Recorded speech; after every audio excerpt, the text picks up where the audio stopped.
இன்னைக்கு தலையில துண்டை போட்டுட்டு முட்டுச்சந்தில் போய் முட்டி எதிரியே யாருன்னே தெரியாம இன்னைக்கு லண்டன்ல போய் உட்கார்ந்துருக்காரு. அவர் யாருன்னு உங்களுக்கே தெரியும். மாண்புமிகு முன்னாள் முதலமைச்சர் திரு மு.க. ஸ்டாலின் அவர்கள்.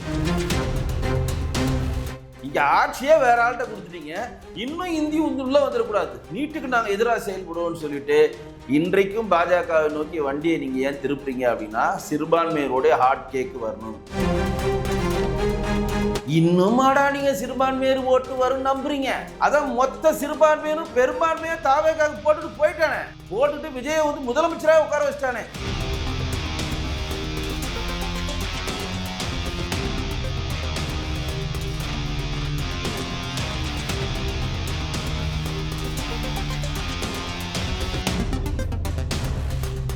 இப்போ தமிழக அரசியலில் பரபரப்பாக போயிட்டு இருக்க ஒரு விஷயம் வந்து திருமாவளவன் அவரோட கருத்து தான். அதாவது முன்னுக்கு பின் முரணா இருக்குது அப்படின்ற மாதிரி சொல்கிறாங்க. அவர் என்ன சொல்லியிருக்காருன்னா திமுக தாவேகா ஒரே கூட்டணியில் இணைஞ்சு பாஜக எதிர்க்கணும் அப்படின்னு சொல்லியிருக்காரு. அதுக்கப்புறம் வந்து அவரோட சில கருத்துக்களுக்கு வந்து வைகோ, மாணிக்கம் தாக்கூரும் எதிர்கருத்துக்கள் சொல்லியிருக்காங்க. என்ன மாதிரி நிலைப்பாட்டை திருமாவளவன் எடுத்துக்கிட்டு வர்றாரு?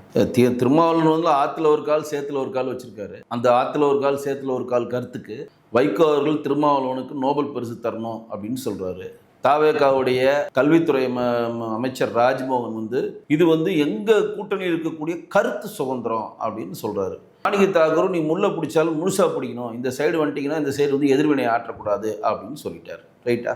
இப்போ திருமாவளவனுக்கு என்ன பிரச்சனை, திருமாவளவனுக்கு வந்து என்ன பிரச்சனை அப்படின்னா திருமாவளவனுடைய பிரதான வாக்கு வங்கின்னு அவர் நினைக்கிறது பட்டியலின சகோதர வாக்கு வங்கி இல்லாம சிறுபான்மை இனத்தினுடைய வாக்கு வங்கி தான் தனக்கு கை கொடுக்கும்னு அவர் நம்புறாரு. ஸோ அவர் பிரதானமா யாரை எதிர்க்கணும்னு ஆசைப்படுறாருன்னா பாஜகவை எதிர்க்கணும் அப்படின்னு தான் அவருடைய பிரைமரி நோக்கமா இருக்கு. இதுதான் எனக்கு ஒரு பெரிய காமெடியா இருக்கு. ஏன்னா பாஜக இங்க என்னமோ வந்து 200 சீட்டு வென்றெடுத்த மாதிரியும் ஆட்சியில் அமைஞ்ச மாதிரியும் பெரிய சக்தியா வளர்ந்த மாதிரி ஒரு பிம்பத்தை திருமாவளவன் ஏற்படுத்துறாரு. நம்ம 28 இடத்துல நின்னோம். தேசிய ஜனநாயக கூட்டணியில் ஒரு இடத்துல தான் வென்றெடுத்தோம். கட்சியை ஆரம்ப கட்டத்திலிருந்து கட்சியை எப்படி பலப்படுத்தணுன்றதுக்கான எல்லா விஷயங்களையும் பாஜக தலைவர்கள் இன்னைக்கு ஈடுபட்டு இருக்காங்க. எந்த காலத்திலையும் பாஜக வந்து நாங்கள் தான் அடுத்த முதலமைச்சர் எந்த இடத்துலையும் சொன்னதில்லை. நாம் இப்போதான் பிறந்தோம், வளர்ந்தோம், நடப்போம், ஓடுவோம், அப்புறம் நிலையான ஒரு இடத்துல உட்காருவோம். அதுக்கான காலமும் நேரமும் நம்மக்கிட்ட இருக்கு. இது நம்மளே சொல்லலை. நம்மளை பார்த்து ஏன் திருமாவளவனுக்கு பேதியாகுதுன்னு தான் எனக்கு காமெடியா இருக்கு. பாஜக வளர்ந்துடக்கூடாது, இப்படியே பாஜக வந்துடக்கூடாதுன்னு ஒருத்தர் ஸ்லோகமா சொல்லிதான் இன்னைக்கு தலையில துண்டை போட்டுட்டு முட்டுச்சந்தில் போய் முட்டி எதிரியே யாருன்னே தெரியாம இன்னைக்கு லண்டன்ல போய் உட்கார்ந்துருக்காரு. அவர் யாருன்னு உங்களுக்கே தெரியும். மாண்புமிகு முன்னாள் முதலமைச்சர் திரு மு.க. ஸ்டாலின் அவர்கள். எங்களுக்கும் டெல்லிக்கும் தான் போட்டி. எவ்வளவு கிட்டத்தட்ட அவங்க 200 இடத்துல நிற்கிறாங்க. 200 இடத்துக்கும் 27 இடத்துக்கும் தான் போட்டின்னு சொல்லி எதிரியே தெரியல. பென்னுரோன்னு ஒரு நிறுவனத்தை வச்சுக்கிட்டு அவன் பேச்சை கேட்டுட்டு இந்நாள் எதிரின்னு தெரியாம எங்க கிட்ட வந்து சண்டை போட்டுக்கிட்டு பாஜக எதிர்நிலையும் சண்டை போட்டு இன்றைக்கு ஆளுங்கட்சியான்ற நிலைமையை இழந்து இன்றைக்கு முதலமைச்சரே தோட்டு விட்டார். அந்த நிலைமைக்கு கொண்டு வந்து நிறுத்தினதுக்கு காரணம் உங்களுடைய அரசியல் அனுபவம் இல்லாமை. ஏன்னா உங்களுக்கு அரசியல் அனுபவம் இருந்ததுன்னா எதிரி தாவேக்கா தான் தெரிஞ்சுங்க. ஆனால் தாவேக்காவுக்கு தெரியும் கரெக்டாக தெரிஞ்சது எதிரி யாருன்னு. எனக்கும் டிஎம்கேக்கு தான் போட்டி. இங்கே ரெண்டே தான். ஒன்று தாவேக்கா, இன்னொன்று திமுக அப்படின்னு சொன்னார். அவர் கரெக்டாக அந்த நெரேட்டிவ் செட் பண்ணார். இவங்களை பற்றி மதிக்காமல் இவங்களை பற்றி தொடாமல் எங்ககிட்ட வந்து சும்மா இருந்த எங்கள் பாரதிய ஜனதா கட்சியில் வந்து குண்டுச்சட்டில் வந்து டம்முன்னு மோதி இன்னைக்கு முட்டு சந்தில் போய் மாட்டிக்கிட்டு இன்னைக்கு எதிர்கட்சியில் போய் இருக்கிறாங்க. அதே ஃபார்முலாவை திருமாவளவன் அவர்கள் விஜய்க்கு செலுத்துகிறாரோ அப்படின்ற ஒரு கேள்வி எனக்கு எழுது. எப்படி விஜய்க்கு செலுத்துவாரு? போன வாட்டி நாங்கள் திமுக கூட்டணியில் இருந்தோம். அவங்க திமுக கூட்டணியில் மெயின் விஷயம் என்னன்னா பாஜகவை எதிர்க்கணும். 2 பேரை பிடிச்சிட்டு தான் திமுக தொங்கும். திமுகவும் திமுக கூட்டணி கட்சி அன்னைக்கு இருந்தது யாரு? இன்னைக்கு தாவேக்கால இருக்கிற அனைத்து கூட்டணி கட்சிகளும் சேர்த்து தான் சொல்றான். 2 கம்யூனிஸ்ட் திருமாவளவன், அப்புறம் வந்து விடுதலை சிறுத்தைகள் கட்சியினுடைய திருமாவளவன், முஸ்லீம் லீக், காங்கிரஸ், கொங்கு மனிதநேய மக்கள் கட்சி, மக்கள் நீதி கட்சி, மக்கள் நீதி மைய கட்சி, ஈஸ்வரனுடைய கொங்கு மக்கள் கட்சி, மனிதநேய மக்கள் ஜனநாயக கட்சி, இப்படி திமுக கூட்டணியில் உள்ள அனைத்து கூட்டணி கட்சிகளும் 2 விஷயத்தை தான் பிடிச்சி தொங்கும். ஒன்று கவர்னரை பிடிச்சி தொங்கும், இல்லாட்டி மோடி என்ன திட்டம் கொண்டு வந்தாலும் அதை எதிர்த்து தொங்கும். ஏன்னா பாஜக உள்ள வந்துடக்கூடாது. சிறுபான்மைக்கு ஆதரவான கட்சி. இன்னைக்கு தாவேக்கா ஆட்சி செய்து 56 நாள், தாவேக்கா 58 நாள் ஆட்சி நடந்துட்டு இருக்கு. இன்னைக்கு திமுக எதுக்கு போராட்டம் பண்றான் தெரியுமா? இந்தி உள்ள வந்துடக்கூடாது, நாங்க நீட்டை எதிர்ப்போம். ஏண்டா என்னடா நடக்குது? இங்க ஆட்சியே வேற ஆள்கிட்ட கொடுத்துட்டீங்க, இன்னும் இந்தி உள்ள வந்துடக்கூடாது, நீட்டுக்கு நாங்க எதிராக செயல்படுவோம்னு சொல்லிட்டு இன்றைக்கும் பாஜகவை நோக்கி வண்டியை நீங்க ஏன் திருப்புறீங்க அப்படின்னா, சிறுபான்மையரோட ஹாட் கேக் வரணும். இன்னுமாடா நீங்க சிறுபான்மையர் ஓட்டு வரும் நம்புறீங்க? அதான் மொத்த சிறுபான்மையரும் பெரும்பான்மையா தாவேக்காக போட்டுட்டு போயிட்டானே, போட்டுட்டு விஜயை வந்து முதலமைச்சராக உட்கார வச்சிட்டானே, இன்னுமா நீங்க நம்புறீங்க? எனக்கு அதான் ஆச்சரியமா இருக்கு, பயங்கர ஆச்சரியமா இருக்கு. இன்னுமா நீங்க நம்புறீங்க? நான் நிறைய காணொலியில் சொல்லியிருக்கேன், இங்கே கூட சொல்லியிருக்கேன். சிறுபான்மை இனத்தவர்கள் எல்லாரும், இந்த சிறுபான்மை இனத்தை சேர்ந்தவர்களுக்கு நீங்கள் ஓட்டு போட்டால் சிறுபான்மையிற்கு நன்மை பயக்கும் அப்படின்னு நீங்கள் ஓட்டு கேட்ட காலம் போய் சிறுபான்மையரே நின்றுட்டா அப்போ யாருக்கு ஓட்டு போடுவாங்க? சிறுபான்மை இனத்தை சேர்ந்த கிறிஸ்தவ மதத்தை சேர்ந்த வெள்ளாள கிறிஸ்டின் சேர்ந்த விஜயே நின்ன பிறகு ஒட்டுமொத்த சிறுபான்மையர் ஓட்டை போட்டான். கிறிஸ்டின் ஓட்டு ஒட்டு மொத்தமாக போயிடுச்சு, இஸ்லாமியர் ஓட்டு அங்கங்கே சேர்த்து ஒரு 30% 40% போயிடுச்சு.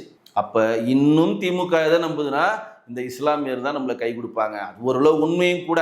ஏன்னா இன்னைக்கு வந்து சேகர் பாபு ஒருத்தரும் உதயநிதி உள்ள இருக்கிறாருன்னா அது காரணம் இஸ்லாமிய பெருமக்கள் தான். இல்லாட்டி அவங்க 2 பேரும் இவங்க குளத்தூர்ல வந்து மாண்பு முன்னாள் முதலமைச்சர் எப்படி தோத்தாரோ அந்த மாதிரி தோத்திருப்பாங்க. இது ஒரு பக்கம். அப்ப இந்த எதிர்ப்பு அரசியலை தாவேக்காவும் திமுகவும் காங்கிரசும் திருமாவளவனும் நம்ம கம்யூனிஸ்டும் முஸ்லீம் லீக்கும் 2 விடுதலை சிறுத்தைகள் கட்சியில் இணைந்து தேசிய அரசியல்ல பாஜகவை எதிர்க்கணும்.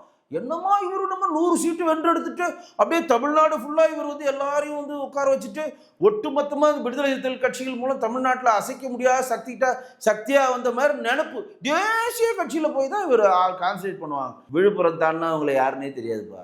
இந்த சைடு நீங்க ஆதி திராவிடர் இனத்தை சேர்ந்த பட்டியல் இனத்தை சேர்ந்த சகோதரர்கள் இருக்கிற கள்ளக்குறிச்சி, விழுப்புரம், மதுராந்தகம், செங்கல்பட்டு, அப்படியே போனீங்கன்னா தர்மபுரி, இந்த சைடு போனீங்கன்னா உங்களுக்கு வந்து பெரவலூருக்கு முன்னாடி வரையும் தான் உங்க பெல்ட். அதுக்கப்புறம் அந்த பெல்ட்டே மாறிடும். இந்த சைடு வந்துருங்க, நீங்க திருவள்ளூர், காஞ்சிபுரம், இன்னும் இந்த சைடு ஸ்ரீபெருந்தூர், இந்த பெல்ட்லாம் போனா அங்க பூவை ஜெகன்மூர்த்தின்னு ஒருத்தர் ஸ்ட்ராங்கா இருக்காரு. அந்த சைடு போனா ஒட்டப்புறாரம், தென்காசி சைடு போனா கிருஷ்ணசாமி ஸ்ட்ராங்கா இருக்காரு. இன்னொருத்தர் ஜான் பாண்டியன் ஸ்ட்ராங்கா இருக்காரு. உங்களுடைய ஜாரிஃபல் லிமிட்டே வட ஆற்காடு மாவட்டங்கள் மட்டும், தென்னார்காடு மாவட்டம் மட்டும்தான். அதிகபட்சம் பண்ருட்டி வரையும் தான். அதுக்கப்புறம் உங்களுக்கு யாருக்குமே தெரியாது. நீங்கள் என்ன பண்ணணும், தமிழ்நாடு ஃபுல்லாக 38 மாவட்டங்களுக்கு கட்சியை விரிவுபடுத்தி 38 மாவட்டங்கள் நிற்கிறதுக்கான ஒரு சக்தியை உருவாக்கி 38 மாவட்டங்களுக்கு உங்களுக்கு மிகப்பெரிய அசைக்க முடியாத ஒரு சக்தியாக வந்து நீங்கள் ஒரு 50-60 எம்எல்ஏ வென்றெடுத்த பிறகு நீங்கள் தேசிய கட்சியில் பாஜகவை எதிருங்க. இங்கே ஒன்றுமே இல்லை, முட்டை போட்டு திமுக பிடிச்சி தொங்கிட்டு இருந்தீங்க. திமுக சார்பாக நின்று ஜெயிச்சு எம்பி ஆனீங்க. திமுக சார்பாக இன்னைக்கு 2 எம்எல்ஏ ஆக்கி அதையும் வந்து தாவகாரன் லவுட்டின்னு போயிட்டான். இங்கே நின்று வென்றெடுத்தது திமுகவுடைய காசில், திமுகவுடைய பிரச்சாரத்தில், திமுக கொடுத்த எல்லா ஊக்குவித்தில் வென்றெடுத்துட்டு தாவேக்கா போய் உட்காந்துட்டு இன்னும் நாங்கள் பாஜகவை தான் எதிர்ப்போம், அதற்கு தாவேக்காவும் உள்ளே வரணும்னு சொன்னால் என் சின்ன குழந்தைய சிரிக்குமா சிரிக்காது. அதுக்கு தான் வைகோ சொன்னார், உங்களுக்கு நோபல் பரிசு தர வேண்டும். ஏன் நோபல் பரிசு தரணும் அப்படின்னா, முள்ளை பிடிச்சாலும் முழுசாக பிடிங்க. ஒன்று ஆற்றுல ஒரு கால் சேத்துல ஒரு கால் வராமல் போயிட்டீங்க, சந்தோஷம் போ. மந்திரி சபையில் இடம் பெற்றீங்க, சந்தோஷம் போ. அப்புறம் அவனுக்குனாச்சும் ராயலாக இருங்க. மாண்புமிகு முதலமைச்சர் ஜோசப் விஜய்க்குனாச்சும் கொஞ்சம் ராயலாக இருங்க. இங்கேயும் நான் இருக்க மாட்டேன், அங்கேயும் இருக்க மாட்டேன்னு சொல்லிட்டு மறுபடியும் பாஜகவை பிடிச்சி தொங்குனீங்கன்னா அடுத்த சீட்டில் காணாமல் போவீங்க. சார், இப்போ இவ்வளோ விஷயம் சொல்லிடுறீங்க. இப்போ தாவேக்கால அதிமுகவில் இருக்கிற முன்னாள் எம்எல்ஏக்கள், முன்னாள் அமைச்சர்கள்லாம் தாவேக்கால வாரம் சேர்றாங்க. இப்போ கடைசியில் வந்து எம்ஆர் விஜயபாஸ்கர், சி விஜயபாஸ்கர், அப்புறம் வைகை செல்வன்லாம் சேர்ந்துருக்காங்க. இப்போது அதிமுகலேருந்து தாவேக்கால சேர்ந்தவங்களுக்கு அதே தொகுதியில் தாவேக்கால சீட்டு கொடுத்து திரும்பி ஜெயிக்க வச்சு தங்களை தனி பெரும்பான்மை நிரூபிக்க விஜய் முயற்சி பண்ணுறாரா? இல்லை, விஜய் வந்து ஒரு விஷயம் தெளிவாக இருக்காருங்க. மாண்புமிகு முதலமைச்சர் ஜோசப் விஜய் வந்து தன்னுடைய கூட்டணி கட்சிகளான விடுதலை சிறுத்தைகள் கட்சிகளையும் 2 கம்யூனிஸ்டையும் முஸ்லீம் லீக்கையும் காங்கிரஸையும் அவர் நம்பவில்லை. நம்பினார்னா அவர் ஏன் குதிரை பேர் நடந்து எல்லா முன்னாள் எம்எல்ஏக்கள், இன்னாள் எம்எல்ஏக்கள்லாம் கட்சியில் சேர்க்குறாரு? ஏன் இடைத்தேர்தலுக்கு காரணமாக இருக்க வேண்டிய கட்டாயத்துக்கு கொண்டு வர்றாரு? இங்கே இருக்கவங்க எல்லாருமே சொல்கிறாங்களே, இன்னொரு தேர்தல் வந்துடக்கூடாது, மக்கள் வந்து கஷ்டப்படக்கூடாது, அதுக்காக தான் நாங்கள் போய் ஆதரவு கொடுத்தோம். இப்போ இடைத்தேர்தலாம் வருமே, அவங்க வீட்டில் துட்டு எடுத்து கொடுக்க போகிறீங்களா? இன்றைக்கி 10 பேர் ரிசைன் பண்ணுறாங்க. 10 தொகுதிகளுக்கு இடைத்தேர்தல் வந்தால் கம்யூனிஸ்டும் விடுதலை சிறுத்தைகள் கட்சிகளும் முஸ்லீம் லீக்கும் காங்கிரஸும் சொந்த பணத்தை கொடுக்குமா? அதுவும் மக்கள் பணம் தானே. சும்மா கதை போகிறதுன்னு சொல்லிட்டு போக வேண்டியதானே. அப்புறம் என்ன கதை, கவர்னர் ஆட்சி வந்துடும், கவர்னர் ஆட்சி தான் வரும், 108 சீட்டில் வென்றெடுத்து யாரும் பெரும்பாலும் கவர்னர் ஆட்சி தான் வரும், அதானே கான்ஸ்டிடியூஷன் சொல்லுது. அது நம்ம பாஜக ஆட்சியா? நான் கேட்காது 118 இடம் 118 இடம் வென்றெடுத்தாலும் நீங்கள் ஆட்சி அமைக்க முடியும். 118 இடத்துல ஒரு ஓட்டு தோத்தாலும் கவர்னர் ஆட்சி தானே. இதே வாஜ்பாய் கவர்மெண்ட் ஒரு ஓட்டில் தோத்தா இல்லையா? ஜென்டில்மேன் மாதிரி வெளியே வந்தாரா இல்லையா? ஜெயலலிதா போய் பேசலாம் வரணும்னாங்க, அப்படி பேசலாம், எனக்கு ஓட்டு வேணா, போட்டா போடுங்க, போராட போடணும், மந்திரி சபையை கழிச்சிட்டு வெளியே வந்தார்லாங்க அன்னைக்கு இருந்த பிரதமர் வாஜ்பாய் அவர்கள். ஏன் வெளில வந்தார்? ஒரு ஓட்டு தானே. அப்பேற்பட்ட இந்தியாவினுடைய பாராளுமன்ற எலெக்ஷனுக்கே ஒரு ஓட்டுல வெளியே வராங்க. இங்க 108 ஓட்டு வந்து பெரும்பான்மையிலனா கவர்னர் ஆட்சி தாங்க வரும். இதாங்க கான்ஸ்டியூஷன் சொல்லுது. நம்ம பிஜேபி புதுசா எதுவும் புகுத்துற மாதிரியே ஒரு கட்டமைப்பு எதிர்ப்பு வந்து கவர்னர் ஆட்சி வந்துடும். அப்புறம் தேர்தல் வந்து மக்கள் கஷ்டப்படப்படாங்க. என்ன மக்கள் இப்போ மக்கள் தேனும் பாலும் தமிழ்நாட்டில் ஓடுதா? இப்போ கவர்னர் ஆட்சி வந்துடும், இடைத்தேர்தல் வரக்கூடாதுன்னு தானே சப்போர்ட் பண்ணீங்க. அப்போ இடைத்தேர்தல் வரப்போகுது, இடைத்தேர்தல் வரக்கூடாதுன்னு சொல்றதுக்காக சப்போர்ட் பண்ண ஒரு பார்ட்டி ஃபண்ட்ல பணத்தை கொடுங்க, இடைத்தேர்தல் நடத்தலாம். கொடுக்க முடியுமா? அப்ப இவங்க வேலை என்னன்னா, விஜய் சார் தெளிவா இருக்காரு. திருமாவளவன் இன்னைக்கு ஆத்துல ஒரு கால் சேத்துல ஒரு கால் இருக்காரு. கம்யூனிஸ்ட் வெளியே இன்னும் கொடைச்சல் கொடுத்துக்கிட்டே இருக்கிறான். டே டு டே பேஸ் ஆட்சிக்கு எதிரான பங்களிப்பை சொல்லிக்கிட்டே இருக்கிறான். இன்னைக்கு வந்து டெல்லி பிரதிநிதியா வெங்கட் நாராயணன் நியமிச்சதுக்கெல்லாம் மிகப்பெரிய எதிர்ப்பு வந்திருக்கு. தூய்மை பணியாளர்கள் கவர்மெண்ட் வேலையில இருந்து எடுத்துட்டு தனியார் மகமை கொடுக்கறதுக்கு பெரிய எதிர்ப்பு பண்றாங்க. எங்கேருந்து இன்னைக்கு டாஸ்மார்க் வந்து விலையை ஏற்ற போறாங்கன்றதுக்கு எதிர்ப்பு கிளம்பியிருக்கு.